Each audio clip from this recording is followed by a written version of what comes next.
Les enfants, je vais vous conter cette histoire de Moussa et le roi Bourdolé. Moussa vivait avec sa femme Fatoumata. Fatouma était une belle femme, on aurait dit une perle en diamant, taillée et polie par Dieu en personne. En ce temps-là, toute la région faisait partie du royaume du roi tout-puissant, Bourdolé. Un jour, le roi Bourdolé, qui se promenait sur son cheval, aperçoit Fatoumata. Habillée d'une robe en soie, coiffée d'un foulard assorti, assise sur le seuil de la porte de sa cabane en train de préparer du couscous pour le repas du soir. Son mari était encore à la chasse. Le roi manqua de tomber de son cheval en voyant cette beauté si rare. À cette époque, le royaume était en guerre contre un royaume voisin. Le lendemain, le roi Bourdolé envoie le mari de Fatoumata au front. Que Moussa le chasseur parte au front dès demain. À vos ordres, sire. Une fois Moussa parti au front,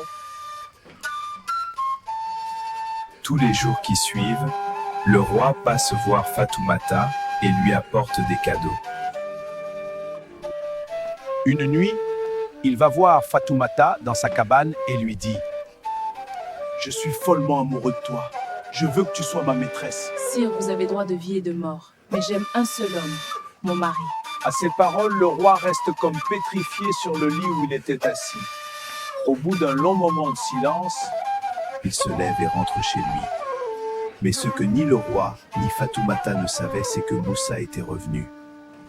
Juste au moment où le roi entrait dans la cabane et qu'il a tout entendu. Après le départ du roi, il passe le reste de la nuit dehors avec ses soucis. Au petit matin, il entre dans la case et réveille sa femme et lui apprend que la guerre est finie. Fatoumata jubile, embrasse son mari, mais ce dernier reste silencieux et calme. Elle s'inquiète, lui pose des questions sur sa santé et tout, mais lui reste très calme. Au bout d'un moment, il dit à sa femme de rentrer chez ses parents jusqu'à ce qu'il y voie plus clair. « Pourquoi ?» répond-elle, « qu'est-ce que j'ai fait ?» Mais là aussi, pas de réponse précise. Fatoumata fait son sac et rentre chez ses parents. Une semaine se passe. Moussa ne va pas donner d'explication aux parents de Fatoumata. Il décide d'amener l'affaire chez le juge. En ce temps-là, le roi était aussi le juge. Moi, je n'ai rien compris, mon mari est parti au front, j'étais contente et pressée de le voir rentrer, mais le jour où il est arrivé, il m'a dit de partir chez mes parents. Alors le roi juge se tourne vers Moussa et lui demande « Tu n'aimes plus cette femme.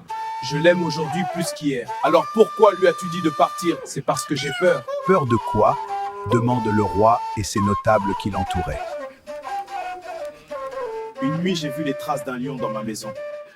Comme je n'ai pas la force de protéger ma femme ni de me protéger, je lui ai demandé de partir chez ses parents. Le roi reste longtemps silencieux, puis dit à Moussa « Est-ce que tu as remarqué des dégâts après le passage du lion ?»« Non. » Le roi comprit tout de suite le message que Moussa cherchait à faire passer. « Alors retournez chez vous tous les deux. Le lion ne viendra plus vous déranger. » C'est ainsi que Moussa fit preuve d'ingéniosité pour écarter le roi de son épouse Fatoumata.